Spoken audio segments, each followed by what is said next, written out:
Diamond mind care plus દ્વારા આયોજિત આજના આ વિડીયો કાર્યક્રમમાં આપ સર્વેનું હાર્દિક સ્વાગત છે.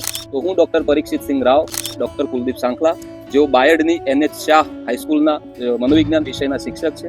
આજે પરીક્ષાલક્ષી ચર્ચા કરવા માટે આજે કાર્યક્રમ આયોજિત કર્યો છે. તેનું નામ આપ્યું છે પરીક્ષા આપો રમતા રમતા. આ પરીક્ષાને હળવી બનાવવા માટે કે પરીક્ષામાં પ્રફુલ્લિત થઈને વિદ્યાર્થી કામ કરી શકે, પોતાનું પ્રેઝન્ટેશન આપી શકે, એના માટે એઝ અ મનોવિજ્ઞાનના ટીચર તરીકે આપનું શું માર્ગદર્શન રહેશે? જ્યારે પુનરાવર્તન કરે છે, રિવિઝન કરતા હોય છે, તો એ અભ્યાસમાં ધ્યાન આપી શકતા નથી, યાદ રહેતું નથી. તો આવી જે સમસ્યાઓ છે એમાં એક શિક્ષક તરીકે તમારા અનુભવોથી આપ શું કહેવા માંગશો?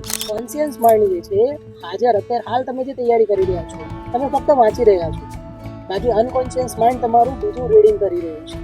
તમે આખા વર્ષનું 10 દિવસની અંદર જમી પછી આખું વર્ષ જમવાનું તો એ તો શક્ય તો જ એ તો નથી. શક્ય જ નથી. જે ડર લાગે છે ને એનું મુખ્ય કારણ છે જ્ઞાનનો અભાવ.